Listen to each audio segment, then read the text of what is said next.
The Compton Executioners, Los Banditos, the Little Red Devils, and the Jump Out Boys. The Jump Out Boys. Now, if I didn't know any better, I'd say these were just some new gangbanging cliques made up by teenagers with guns, but no. If you live in Los Angeles County, then you know that these are in fact gangs made by people with badges and qualified immunity from the law. Now, I ran across this fact, which has to be by far the scariest thing I've ever read while doing research for my last LA video. And when I first saw it, I was like, nah, that's cap. There's just no way. I grew up in the most corrupt city on this side of the planet, and I've never heard of anything like this. So I left it out knowing that if it was true, I'd have to make an entire video about it. And I still didn't want to believe it. Then I saw Channel 5 cover it, and I was like, nah, man, this cannot be true. That's when I did my own research, and per capita, Alaska, Arizona, Nevada, New Mexico, Oklahoma, and Colorado see more killings by law enforcement officers than California. But Los Angeles as a city is by far number one. And I said, okay, LA is more populous than any other city, so this would kind of make sense, right? Wrong. The New York City metro area has more people in it than the entire Los Angeles County, and New York still ranks lower than Phoenix and Chicago, both of which combined can fit inside New York City population-wise. In 2019, 8 deputies from the LA County Sheriff's Department filed a lawsuit against the Banditos, a clique of over 20 police officers out of the East Los Angeles County Sheriff's Station, alleging that the Hispanic-only clique has a stranglehold over the communities east of downtown. Former Sheriff Alex Villanueva claimed that nothing was going on except maybe a little hazing. And this is the same guy that saw Tiger Woods crash his SUV while traveling twice the speed limit, found an empty unlabeled pill bottle in the car and still didn't perform any blood or alcohol tests, and claims that it was just an accident. He's also been accused of obstructing investigations by a commander of the sheriff's department, as well as retaliating against whistleblowers and several other things. Then we have the Compton Executioners and the Jump Out Boys, both of which are alleged to be gangs based on racism due to violence and also the fact that the executioners in particular don't allow black cops to join. Can you repeat that question one more time, sir? Do you have any ill feelings in general against African Americans?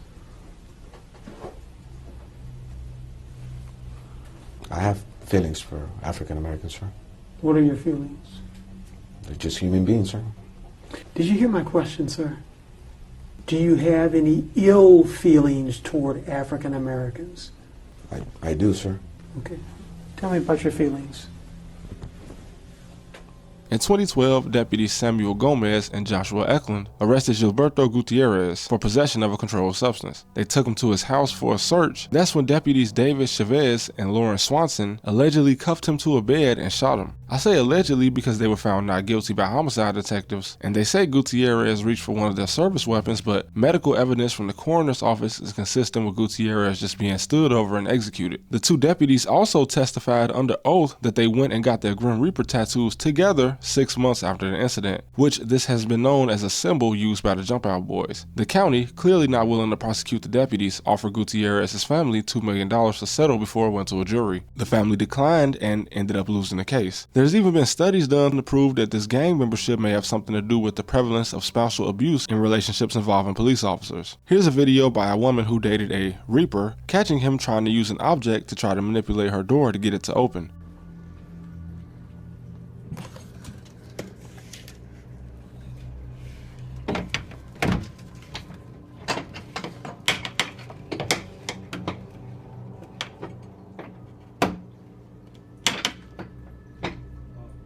Yeah.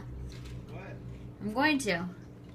This guy was fired and also rehired by the same Alex Villanueva I mentioned earlier. The Cavemen are another gang out of East Los Angeles, specifically Boyle Heights. They allegedly have a caveman mural on the wall of their conference room, and Sheriff Villanueva publicly acknowledged their existence, but he also stressed that he was never a member. The Linwood Vikings from the 90s were a white supremacist deputy gang out of the LASD station in the predominantly Hispanic city of Linwood, California, although I believe this station has now closed. But one of their symbols was 998, which is the police code for an officer-involved shooting. And every time I do a video on LA, the list of things that scare me about the city just continue to grow. Now, the Vikings are one of the most notorious of these deputy gangs because, among several things, they are accused of beating, killing, and illegally searching Latino and African American residents of Linwood in order to terrorize and intimidate the community. And this is not a conspiracy theory. A lot of this is well documented, and this creates multiple problems. We have groups of people that believe every police brutality incident is justified because the ones they hear about are involved with criminals and gang members, and these same people are against gangs, I also don't stand with gangs. They are a detriment in every way to our community. But what happens when the police that are meant to serve and protect are also the gang members? We're not talking about street gangs. We're talking about gang members that can use their immunity to intimidate an entire area. When a country is at war and they conduct airstrikes in civilian areas, the damage is indiscriminate. Coming from an area that's notorious for gangs, I can tell you that only 1 to 10% of each neighborhood is actually affiliated. These deputy gangs, however, still prey on the entire area. If your neighbor is a criminal and you a hard-working 9-to-5 civilian, you can potentially be a target just because of where you are. And I've seen this everywhere. In the small white town I went to college in, like many small predominantly white cities, drugs are a huge problem. Yet anyone can be subject to harassment. If you've never been anywhere, you probably don't know this, but the small town white kids are much more afraid of the police than black and Latino kids in the city. But this is not what the police are meant to be. In Chicago, as a teenager, the police will hop out on us 5 deep while we're walking just to harass and search for weapons, despite the fact that none of us were gang members. But I can't fault the police anywhere for being cautious. It's a dangerous job and they are criminally underpaid. LA County is especially dangerous, and I've always heard the same police slander of the biggest gang on the streets being the cops, but this takes on a more literal meaning in LA. Like the more organized gangs back in the day, some of these deputy gangs can have initiation rituals that may involve taking a life in order to prove your worth, like a Sicario. In 2017 alone, police misconduct in LA cost $80 million to the taxpayer. LA has always been the police brutality capital, but I never understood why, and I probably never will. Just due to the fact that half the people that are paid to investigate corruption like this are probably in on it, we'll never probably get all of the facts. Some members of these deputy gangs have been convicted, like Paul Tanaka, a former undersheriff who tried to intimidate an FBI agent. Definitely not a smart move, and he ended up serving 4 years. Now, of course, the existence of these deputy gangs does not mean that all cops are bad.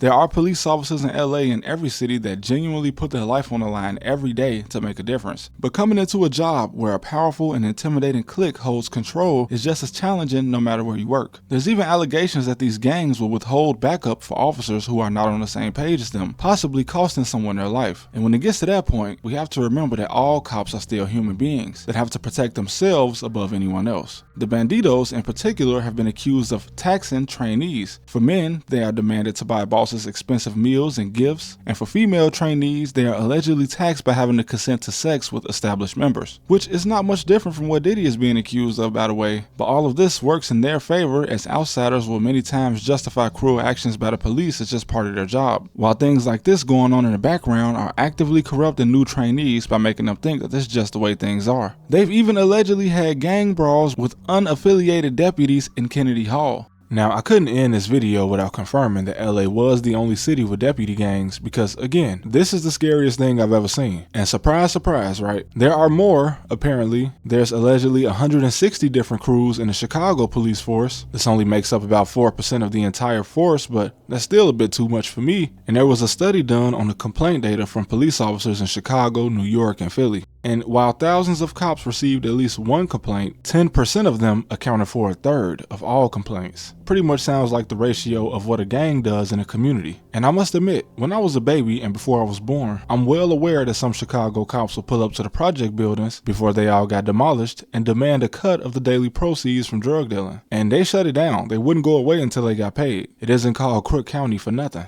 And seeing the CPD firsthand, I know that some of those guys are loose screws. Haven't never seen the NYPD in action, but I'm sure some of them are too. And some of these guys are not much different than the kids running around gangbanging. Again, it's not all of them, but this just has to be something that comes naturally to big cities. When you're surrounded by millions of people and you feel like too many of them are against you, of course you'd form some type of coalition of people you trust to protect your back. This is probably why people who have never been in danger before don't understand gangs. That doesn't make it right, of course, but unfortunately, too many people see forming crews like this as a survival mechanism, when in reality, the bigger you get, the more power you acquire, and power corrupts the best of us. So there we have it, the deputy gangs of LA, and I also left you with the unsettling realization that these gangs might exist in your city too. So, I'm sorry. Anyways, thank you guys for watching as always, and I'll see you next time.